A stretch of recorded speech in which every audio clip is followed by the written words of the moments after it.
Setiap manusia yang mati akan memasuki alam kubur, dan bagi kebanyakan manusia, kubur bukan tempat istirahat. Di sanalah pertanyaan dimulai tentang Robmu, tentang agamamu, tentang nabimu. Tapi tidak semua manusia mengalami fase itu.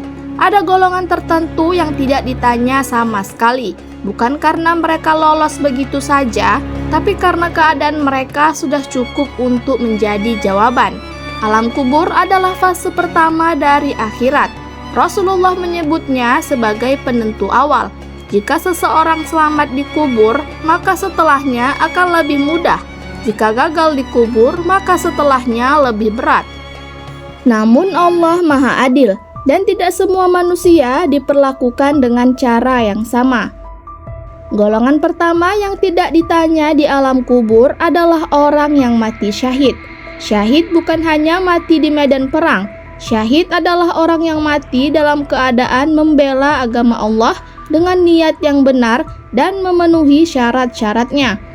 Rasulullah menjelaskan bahwa orang yang mati syahid langsung diberi keamanan. Darahnya belum kering, tapi dosanya sudah diampuni. Rohnya langsung berada di tempat yang mulia. Kubur bagi mereka bukan ruang interogasi. Kubur bagi mereka adalah taman, karena hidup mereka sudah menjadi jawaban atas semua pertanyaan. Golongan berikutnya adalah anak kecil yang meninggal sebelum baligh. Mereka belum dibebani hukum, belum terkena kewajiban sholat, belum terkena tanggung jawab dosa dan pahala. Allah tidak menanyai sesuatu yang belum dibebankan. Anak-anak yang wafat ini tidak ditanya di kubur. Mereka berada dalam penjagaan Allah, dan kelak mereka akan menjadi sebab syafaat bagi orang tua yang bersabar. Karena Allah tidak menguji hamba dengan sesuatu yang belum ia mampu pikul. Ada pula golongan yang hilang akalnya secara permanen. Orang yang gila sejak kecil, orang yang tidak sadar sepanjang hidupnya, orang yang tidak pernah memahami perintah dan larangan. Mereka tidak ditanya di kubur, bukan karena mereka istimewa, tapi karena mereka memang tidak pernah diberi beban taklif. Allah Maha Adil, tidak ada pertanyaan tanpa tanggung jawab sebelumnya. Golongan lain yang disebut oleh para ulama adalah orang yang mati dalam keadaan sangat takut kepada Allah hingga akalnya hilang di akhir hayat.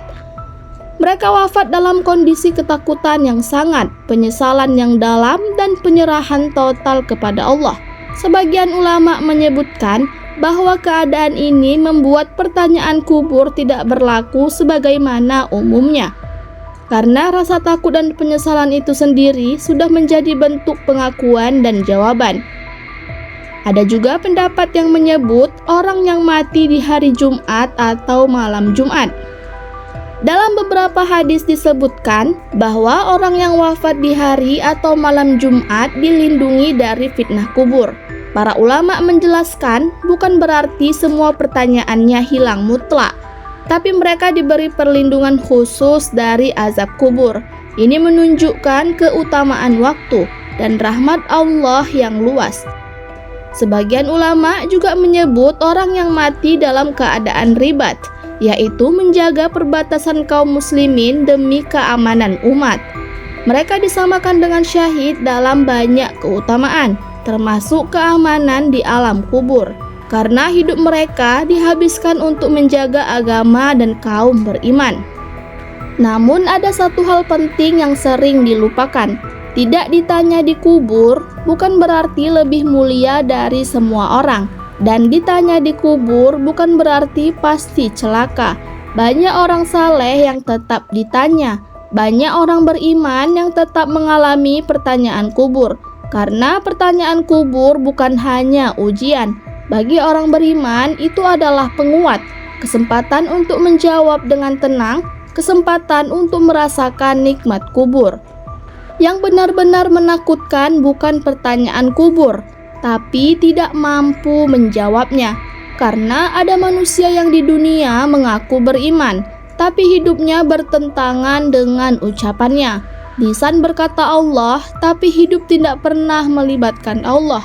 dan dikubur, kepura-puraan tidak berguna. Rasulullah mengajarkan doa khusus agar dilindungi dari fitnah kubur.